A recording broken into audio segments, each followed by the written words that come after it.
Bienvenue dans ce nouvel épisode de Mon DP continue, le balado de développement professionnel du cadre 21.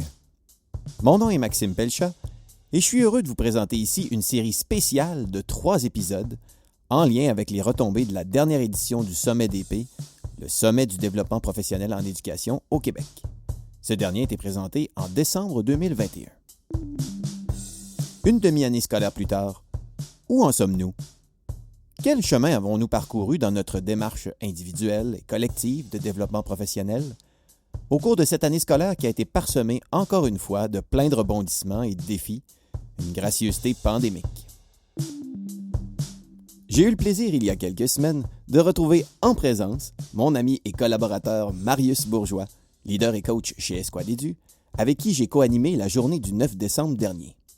Installé une fois de plus dans les espaces du cadre 21 à Montréal, nous avons pris le temps de faire le point sur ce que nous avons vécu, lu et entendu à travers nos réseaux respectifs. Voici donc la première partie de nos échanges d'une série de 3.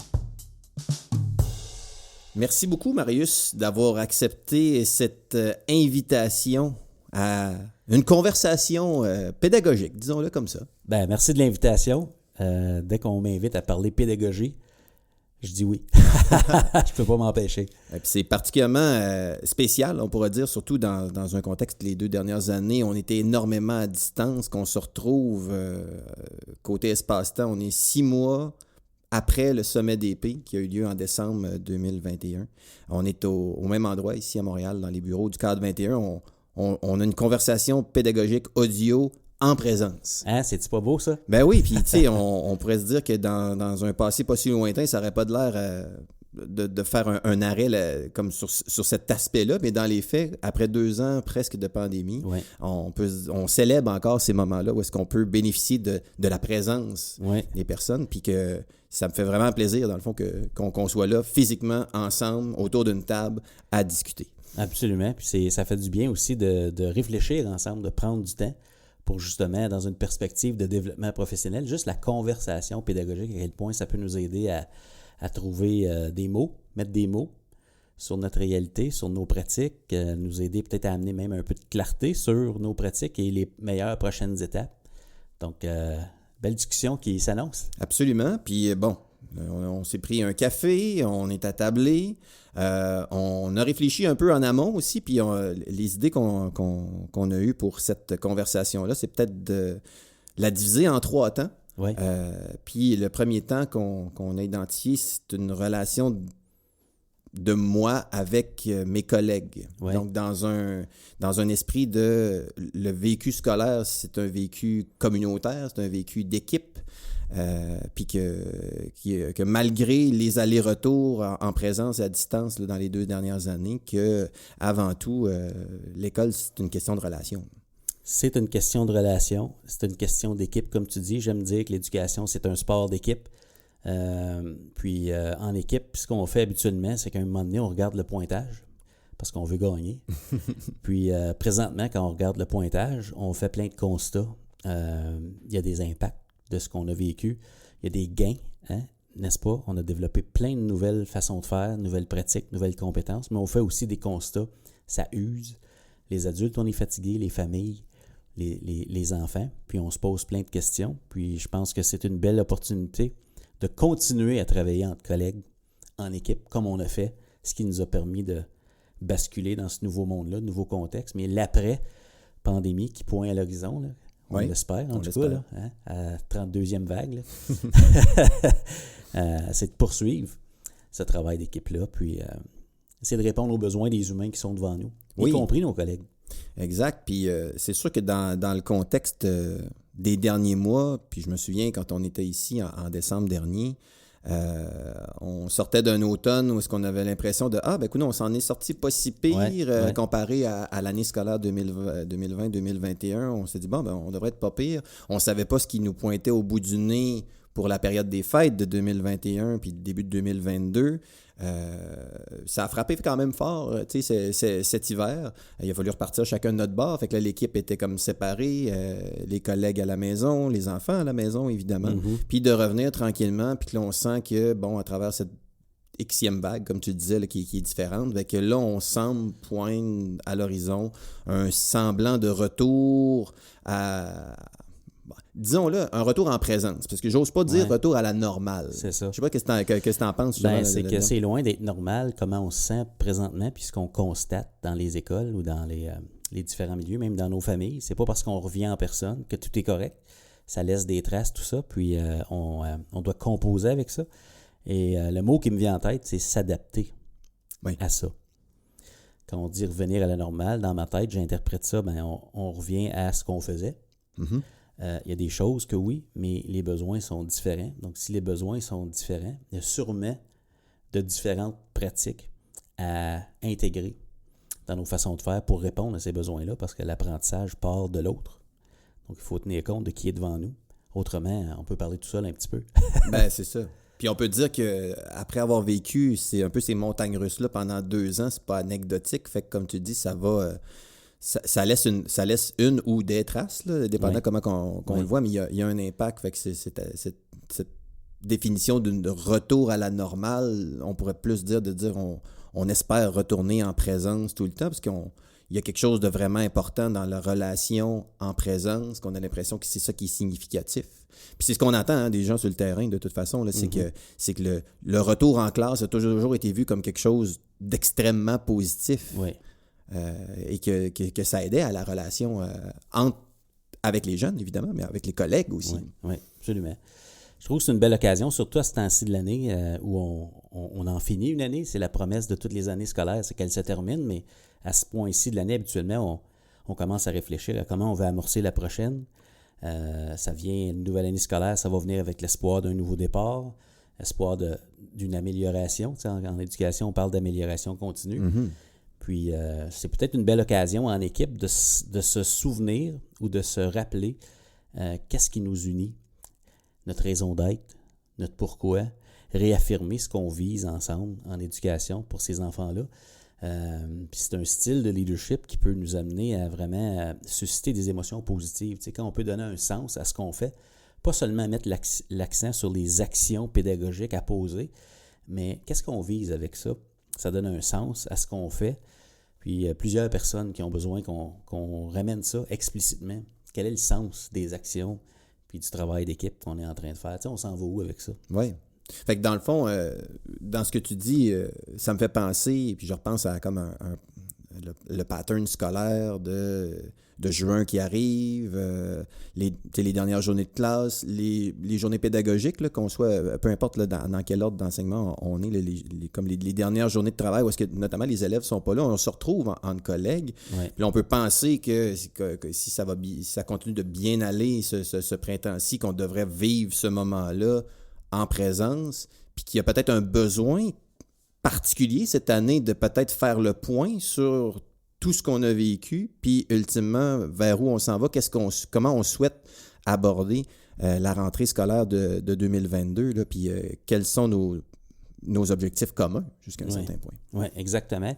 Nos objectifs communs, puis peut-être identifier les stratégies à haut rendement qu'on souhaite adopter dans notre milieu. Tu sais, si on peut amener de la clarté à ce niveau-là, tu sais, quand on parle pédagogie, c'est tellement aidant quand on a un langage commun autour des actions ou des stratégies pédagogiques qu'on choisit, puis quand on comprend pourquoi on les choisit. Si on peut les nommer, on peut s'en parler. Si on peut les nommer, on peut se les enseigner. Ouais. Puis on peut voir l'impact de ces stratégies-là quand on comprend l'impact souhaité d'une certaine stratégie. J'aime ça penser en termes de théorie d'action, par exemple, quand on travaille en équipe. Mm-hmm. Une théorie d'action, souvent on énonce ça en 2 temps. Si, alors. Ouais. Donc, si on fait telle chose, là on nomme la stratégie. Alors, 3 petits points, mais ça c'est l'impact souhaité. Mais quand je comprends l'impact souhaité derrière une stratégie, je suis en mesure d'être conscient de ce que je recherche quand j'utilise la stratégie. Donc, je peux être conscient de l'impact que j'ai au quotidien quand je suis outillé dans ce sens-là. Donc, pour moi, le travail d'équipe, si on peut amener de la clarté sur ce qu'on vise, puis des moyens qu'on souhaite se donner en équipe pour ces moments-là, comme tu dis, quand on se rencontre, soit dans une rencontre de collaboration ou une journée pédagogique, qu'on puisse faire le point sur on est rendu où avec ces stratégies-là et quels sont les impacts qu'on remarque de ces stratégies-là, puis peut-être d'entendre nos collègues, un Maxime qui me dit « Hey, moi dans ma classe, je le fais de même, toi tu le fais comment? » Mm-hmm. Puis ça donne quoi? avec un tel, ça n'a pas fonctionné. Comment tu t'y prends avec un tel type d'élève? Puis je pense qu'on peut avancer dans ce sens-là quand c'est clair ce qu'on est en train d'essayer de faire. Absolument. Puis, dans le fond, on peut penser que ces moments-là, un peu de cohésion d'équipe, ont peut-être été plus rares pendant cette année scolaire-ci à cause, justement, là, notamment de au moins facilement 2 allers-retours, là, présence-distance là, avec les élèves, mais aussi cette espèce de course folle dans un quotidien chamboulé. Évidemment, les mesures sanitaires locales qui ont pris beaucoup de place, qui ont mis beaucoup d'attention autour de ça, puis qui ont été changeantes avec le temps. Puis, évidemment, l'épuisement des gens qui sont tombés malades, qui ont été à la maison, qu'il a fallu remplacer, qu'il a fallu faire de la suppléance. Donc, tout le monde a été un petit peu comme débordé, on peut dire, cette année. Puis peut-être que ces moments de conversation-là et de cohésion ont été relativement peut-être plus rares comparés aux années passées, là, encore cette année. Bien, moi, ce que je remarque, c'est dans ces moments-là qui sont à l'horaire ou pas, quand on en crée des moments aussi quand on en a besoin, c'est qu'une grande portion de ces temps-là est investie à simplement se partager entre collègues qui vivons la même réalité, comment on se sent présentement. On a comme besoin d'être compris, on a besoin de simplement exprimer ça avant de tomber en mode solution puis de dire « OK, maintenant, qu'est-ce qu'on fait avec tout ça? » Il y a comme une nécessité de créer un espace puis se donner la permission de se parler de ces choses-là parce que c'est important de se donner la permission de se dire on ne peut pas être positif tout le temps puis dire, tu sais, il y en a qui parlent de positivité toxique. On n'a pas des lunettes roses. On veut être positif, ça veut dire on veut être axé sur la solution. Mais il faut se donner la permission aussi de se dire « Hey, sais-tu quoi, aujourd'hui, là? Elle était tough, celle-là. Tu sais, puis d'avoir le soutien, l'empathie. Tout le monde a des bonnes intentions. On fait tous du mieux qu'on peut. Donc ça, je pense que c'est important de se soutenir entre collègues et de comprendre que notre collègue à côté, là, il est comme nous. Là. Oui. Il veut que ça fonctionne dans sa classe. Bon, on fait ce qu'on peut là, présentement avec ce qu'on a. Donc c'est important de se soutenir émotionnellement aussi. Pas seulement avec des stratégies, là. Parce que, tu sais, on parle, tu sais, le mot bien, on pourrait quasiment dire que ces années-ci, le mot bienveillance est devenu un mot très usuel. Hein? Je pense que c'est un mot qui existait avant, mais il me semble qu'on ne l'a jamais autant entendu parler que de peut-être les 2 dernières années. Certains disent que peut-être le sens a été galvaudé, peut-être aussi à travers ça qu'on a mis toutes sortes de choses, puis peut-être une certaine forme, comme tu dis, là, quasiment de positivisme à l'extrême ou de lunettes roses, là, comme tu employais tantôt. Mais c'est ça, là, comment on peut se mettre dans un on pourrait quasiment dire, dans une posture bienveillante, réaliste, dans le fond, pour cette fin d'année scolaire-là qui arrive, puis ultimement, en se projetant aussi dans l'après-été, dans la rentrée qui s'en vient. Tout ça te fait penser à quoi, là? Bien, moi, ce à quoi ça me fait penser, c'est qu'habituellement, peu importe qu'on ait vécu le contexte qu'on a vécu là, habituellement, rendu au mois de mai à peu près, là, c'est connu dans les écoles, il faut déployer à peu près les mêmes efforts qu'à la rentrée scolaire, simplement pour maintenir un climat scolaire positif. Il faut comme rappeler le code de vie, rappeler des choses pour finir l'année en beauté. Parce que les élèves le sentent, l'année s'achève, il y a comme une ligne d'arrivée qui s'en vient, puis parfois il y a un relâchement. Donc il faut déployer des efforts pour le maintenir. Ça, c'est habituellement. Cette année, c'est pas différent, là. Donc il faut être clair sur ce qu'on vise, il faut être clair sur les rôles de chacun. Puis quand j'entends la bienveillance, on s'encourage. Puis le mot qui me vient en tête, c'est des conversations courageuses, mais encourageantes. Tu sais. Oui. Il y a de la compassion. Il y a comme une invitation qu'on veut lancer à nos collègues. On est ensemble. C'est nous qui allons donner le ton à ce qui se passe avec les élèves. Donc, c'est pas chacun pour soi. Le code de vie, c'est pas l'affaire d'une personne. Les bonnes relations avec les élèves, c'est pas l'affaire d'une personne. C'est comment on veut donner le ton dans ce qui se passe dans les écoles, entre collègues, avec nos élèves, là, tu sais. Donc, ça prend on est ensemble, là, qu'on soit 12 membres du personnel ou 210 dans un gros établissement. On est ensemble, là, parce que on va travailler fort d'une façon ou d'une autre pour finir l'année. Où est-ce qu'on veut mettre les énergies? Puis, comme tu dis, aussi de se dire que c'est quelque chose qu'on va avoir à faire aussi à la rentrée, puis qu'il faut pas... Puis il ne faut pas comme juste se mettre en posture d'attente de l'été, puis de penser que justement l'été 2022 sera un grand reset collectif, hein, une remise à zéro, puis que puis parce qu'on aura eu une pause, que dans le fond, tout va repartir sur une bonne note du bon pied, là, prenons-le comme on le veut, là, à partir de la rentrée prochaine, puis qu'il y a des choses qu'on peut déjà mettre en branle, puis qui seront porteuses, dans le fond, pour la suite des choses. Oui. On a une belle occasion comme équipe d'écouter les besoins de nos élèves, comment ils se sentent, ce qui a fonctionné dans ce qu'on a fait. Tu sais, souvent, on fait un bilan à ce temps-ci de l'année. On se demande, OK, notre année, comment ça s'est passé?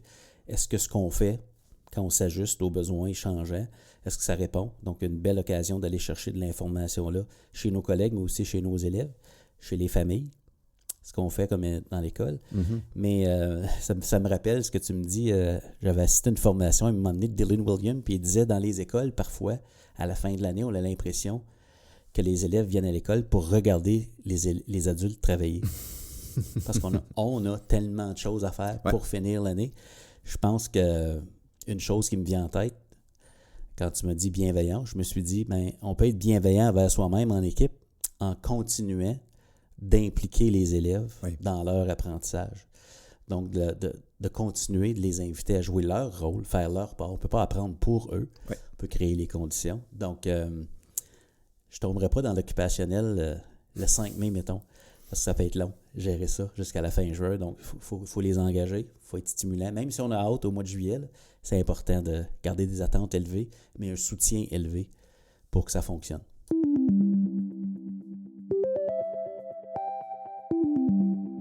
Puis tu vois, ça me rappelle... Tu sais, quand tu soulignes le fait que tout ça peut se faire ensemble, ça me rappelle que ce concept-là qui était ressorti et qui avait fait beaucoup réagir là, pendant le sommet d'épée, lors de l'atelier du panel sur le leadership puis l'accompagnement, parce qu'il était question de complicité professionnelle. Puis qu'il y a encore une belle occasion en cette fin d'année, mais aussi dans cette réflexion vers... On se quitte avec quoi en tête pour l'été, puis avec un certain objectif, dans le fond, de dire comme sur quoi on va travailler, puis quel genre d'idées on peut avoir pour la rentrée prochaine. Ça me rappelle, ça me résonne encore ce concept de complicité, là. Puis toi, ce concept-là de complicité, comment tu le vois, là, que ça soit que ça s'ancre dans le milieu? Oui, bien écoute, c'est une bonne question. J'ai toutes sortes de choses qui me viennent en tête. La première chose, quand je pense à complicité, c'est le regard que je porte sur mes collègues. Tu sais, est-ce que je présume des bonnes intentions? Mes collègues, présentement, utilisent les meilleures stratégies qu'ils connaissent présentement. Donc, pour qu'il y ait complicité, bien, dans mon regard, face à mes collègues, je me dis, hey, je suis chanceux d'avoir ces collègues-là. Tu sais, c'est les meilleurs collègues que j'ai, là. C'est fantastique. Content de travailler avec eux. Complicité, pour moi, c'est possible quand j'ai ce regard-là face à mes collègues. Deuxième, j'écoute complicité, puis quand tu disais on est complémentaires, ça veut dire qu'on est différents. Je pense à diversité. Il y a une diversité de talents dans les écoles. Ma question, c'est quand on se rencontre en équipe, est-ce qu'on les connaît, les talents de nos collègues? Parce que dans le fond, on enseigne des matières différentes, mais on a des forces pédagogiques et relationnelles, j'ose dire, qui sont différentes, qui peuvent être complémentaires. En d'autres mots, chaque collègue a quelque chose à enseigner à un de ses collègues, tu sais. Mais il faut créer les conditions pour que ça arrive.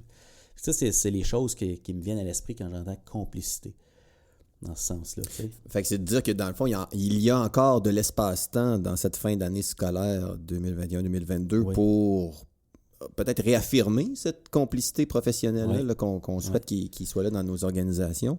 Puis aussi de l'avoir en tête quand on va démarrer l'année suivante. Puis tu vois, j'écoute ce que tu dis, puis ça me fait penser aussi à plein d'éléments qui ont été dits dans le panel sur l'insertion professionnelle. Comment, d'ailleurs, l'année prochaine, parce que ça s'est vécu tout au long de l'année, mais comme quand on va commencer à la rentrée, dans nos milieux, il va y avoir des nouveaux visages, il va y avoir des nouvelles recrues qui vont être là, des gens qui ont changé de chaise, puis qu'il y a encore des éléments à mettre en place pour que cette complicité-là fleurisse le plus, comme on pourrait dire quasiment dès le début, puis que c'est encore un contexte où est-ce que ces petits nouveaux-là qui arrivent particulièrement là, dans notre milieu soient accueillis puis intégrés dans cette dynamique qu'on souhaite là, qu'il soit comme collectif puis complice. Là. J'aime bien ça, ce concept de complicité. Oui, c'est vrai, c'est intéressant.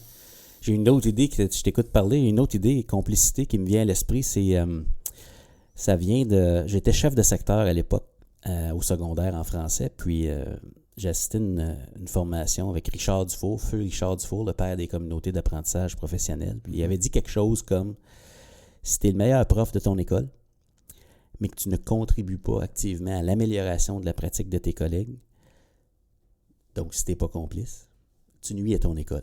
Hey, j'étais écrasé dans mon banc. J'ai dit, oh, un petit peu. Moi, j'avais comme le feeling à ce moment-là, que, en développement professionnel, qu'est-ce qu'on veut? On va aller chercher quelque chose qui va aider notre pratique, c'est normal. C'est le but du développement professionnel. Mais quand j'entends dire complicité, j'ai aussi, puis ça, c'est grâce à Richard Dufour que ça m'a éveillé à ça.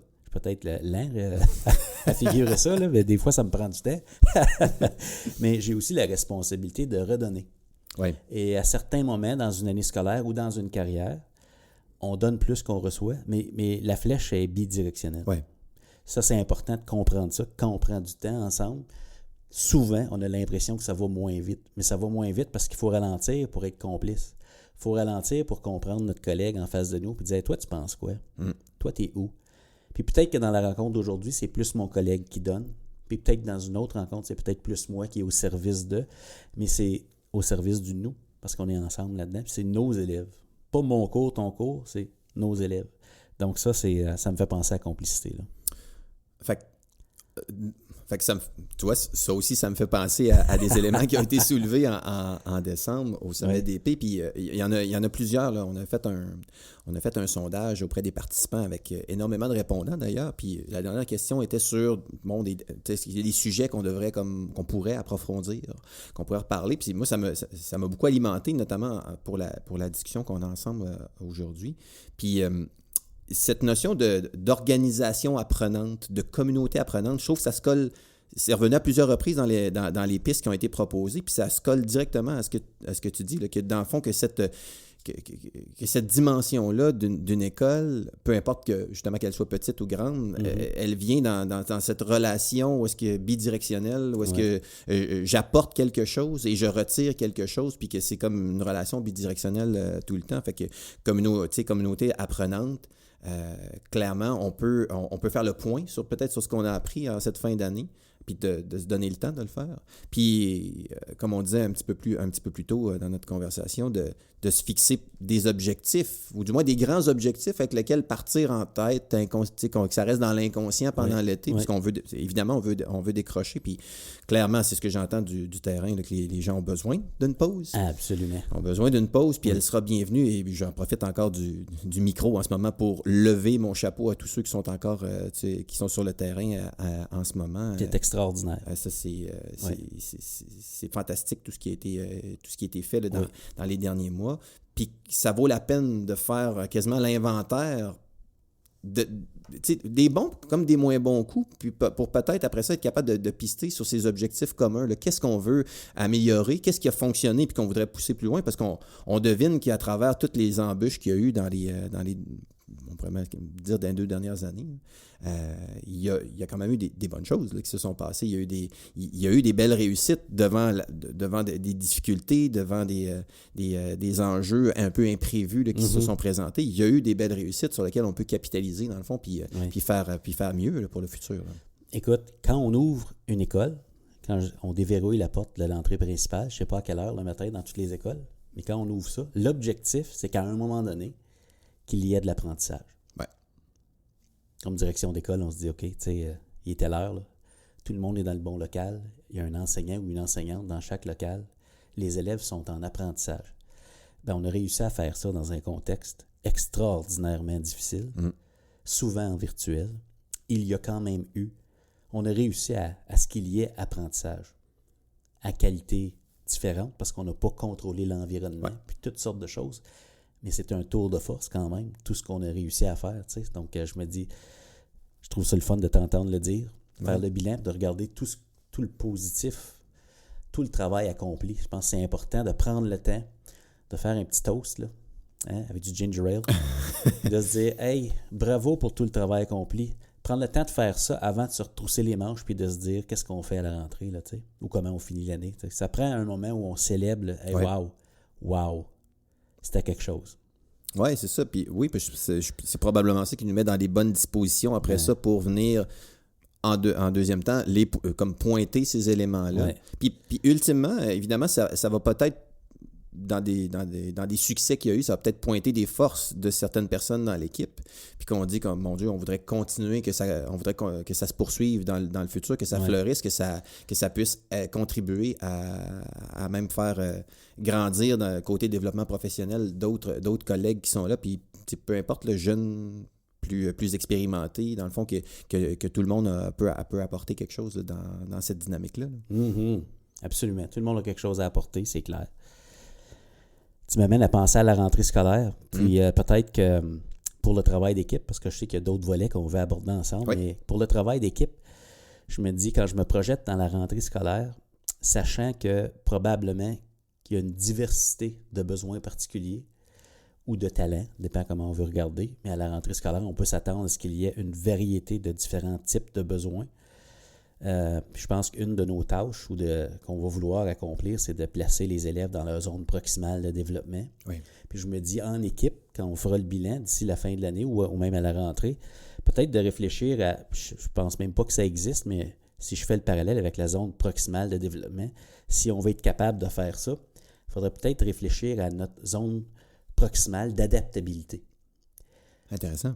Comment qu'est-ce que moi je peux faire présentement comme pédagogue? Quelle est ma capacité à m'adapter avec le bagage de stratégie que je connais présentement? Quelle est ma capacité d'adaptation au niveau de ma posture? Est-ce que je suis ouvert à l'idée ou non? Parce que l'opposé de l'adaptabilité, c'est la rigidité. Oui. Plein d'autres symptômes qui peuvent venir de ça. Mais si on est ouvert à ça, on se dit, OK, comment est-ce que je peux m'adapter? Fantastique. Je pense que ça peut nous aider à travailler en équipe, à élargir notre zone proximale d'adaptabilité pour justement placer les élèves dans une zone proximale de développement. Puis pour moi, l'enjeu majeur là-dedans, c'est les émotions positives. Tu sais, quand tu te sens dans le flow, comme on dit, tu es à juste bon défi de taille, mais ton sentiment d'efficacité, tu te sens outillé. Puis c'est un bon challenge pour toi. Je pense que ça va être ça notre défi à la rentrée, de faire ça pour la majorité des élèves. J'aimerais dire tous les élèves. Mais ça, c'est tout un challenge qu'on aura à la rentrée, c'est clair.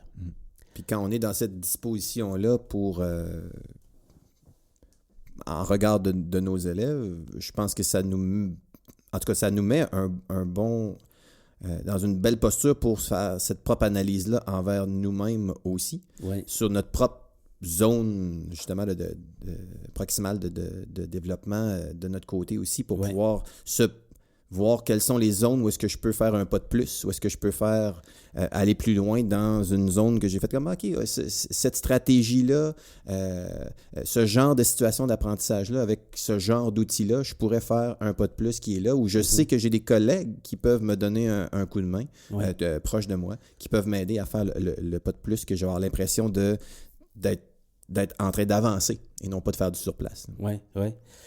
L'image qui me vient en tête quand je t'écoute dire ça, c'est, je ne sais pas en quelle année ça s'est fait, mais il y a comme une année ou un moment, une période, là, c'est au début des années 2000 peut-être, je me trompe, là, mais il y a eu comme un mouvement pour rendre les édifices publics accessibles. Les rampes ont été ajoutées, puis il fallait que les édifices deviennent accessibles pour des raisons évidentes.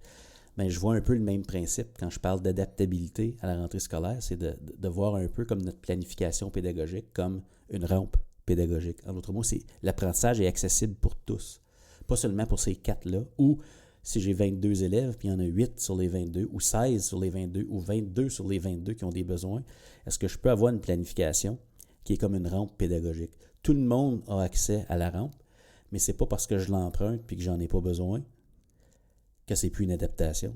Donc, tu sais, y a-t-il quelque chose qui est bon pour tout le monde?